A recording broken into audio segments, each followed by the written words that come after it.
Bonjour à tous et bienvenue pour cette nouvelle vidéo. Aujourd'hui, on repart pour les vidéos présentation de logiciels. Donc, aujourd'hui, on va aller voir du côté d'un logiciel Linux. Avant ça, je vais vous présenter un peu le LXLE. Donc, c'est un OS que je viens d'installer, à la particularité que c'est l'un des derniers logiciels que j'ai pas encore essayé en 32 bits. Donc, LXLE est basé sur une base de l'Ubuntu et avec quelques modifications et surtout quelques rétrécissements au niveau des utilisations différentes, telles que le logiciel, les librairies. Il est vraiment plus petit que l'Ubuntu et moins gourmand en termes d'utilisation processeur. Donc, mis à part ça, parenthèse finie, on va passer sur le logiciel. Le logiciel d'aujourd'hui, on va voir, c'est Popcorn Time. Popcorn Time, c'est quoi? C'est un logiciel qui va vous permettre de pouvoir lire des vidéos à la demande, donc des films à la demande, donc grâce à un système de streaming. Donc le système de streaming en direct, donc c'est un système de torrent. Vous allez chercher des films qui ont été partagés par des personnes et les lire en direct sur votre machine. Donc on va voir comment installer ce petit logiciel en un rien de temps. Donc pour commencer, c'est très simple, il suffit d'aller sur le site de Popcorn Time. Vous avez ici les deux versions. Vous pouvez sélectionner la version 32 ou 64 bits. Par la suite, à la fin, quand vous l'aurez téléchargé, vous arriverez sur un fichier en TarGZ, vous extrayez le dossier qui s'y trouve. Ensuite, nous continuons via l'invite de commande. Sur l'invite de commande, sudo -s, on met son petit mot de passe. Hop. Ensuite, on fait un CD document. On va chercher le dossier en question. Hop là. Voilà. Donc ici, on voit tous les fichiers présents pour utiliser Popcorn Time. Donc, le petit détail supplémentaire, c'est que sur certaines versions de Linux, vous aurez besoin de fichiers supplémentaires.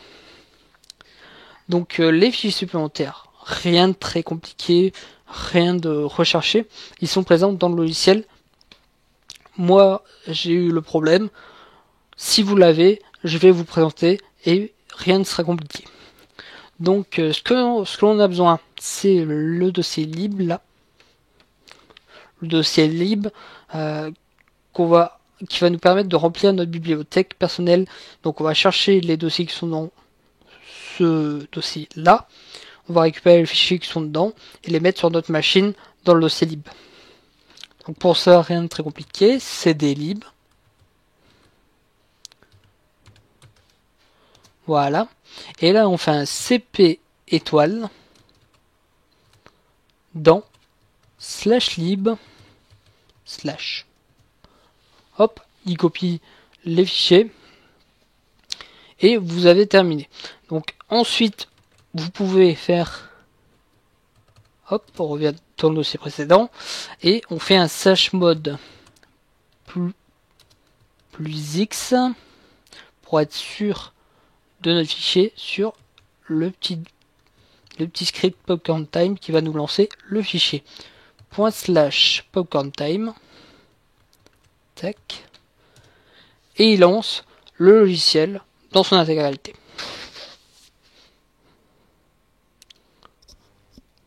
Ça met un peu de temps à arriver, n'hésitez pas, n'ayez pas peur. Il se lance sans souci. Donc voilà. Ensuite, on peut améliorer la chose avec un petit icône qui sera dans vos applications ou par la suite sur votre bureau. Pour faire ceci, rien de compliqué. Sur le WordPress, avec l'article présent, je vous posterai un petit lien avec ce script que vous pourrez aller rechercher et intégrer et utiliser pour créer un icône. ce script ne fonctionne que pour PopCompTime. Vous pouvez quand même l'utiliser en modifiant certaines caractéristiques pour pouvoir vous permettre de modifier les icônes et créer des icônes pour les différents logiciels que vous aurez besoin par la suite. Pour récupérer ce fichier, rien de très compliqué. Quand vous serez sur mon WordPress, vous copiez-collerez le lien que je vous aurai préalablement préparé. Je vous aurais même préparé carrément la commande pour le faire. wget, hop, on colle, entrée, il télécharge le fichier. Voilà. Suite à ça, vous avez juste à faire un chmod plus X sur votre create doc. Voilà. Puis ensuite un // sur le même fichier. Il vous demande si vous voulez le faire pour l'utilisateur que vous utilisez actuellement. Vous pouvez le faire en étant root. Ça vous fera pour votre utilisateur root.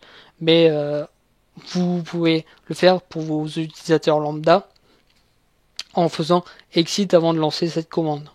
Exit qui vous fera revenir en mode utilisateur et vous lancez cette commande pour le faire pour tous les utilisateurs. Donc là je fais oui pour ma part, et moi comme je l'ai déjà fait avant de lancer ce tutoriel, il me dit qu'il y a un conflit et qu'il n'arrive pas à inscrire tout du moins les informations. Donc ensuite vous allez voir que dans vos applications autres, vous descendez et vous allez avoir PopCompTime qui se présente ici. Je vous montrer aussi dans le WordPress un lien pour avoir l'icône de PopCompTime pour pouvoir se permettre, grâce à un petit clic droit propriété, de modifier votre icône en cliquant juste là, image file, et vous choisissez votre petite icône en faisant valider, et votre icône sur votre application sera mise. Vous pourrez ajouter ainsi au bureau ou lancer même depuis une barre votre logiciel PopCompTime. Donc sur ce, je vous remercie d'avoir regardé cette vidéo. N'hésitez pas à aller voir dans la description le WordPress et à naviguer pour aller voir les autres articles qui sont présents sur le site. En tout cas, je vous remercie et je vous dis à très bientôt chez Linuxien.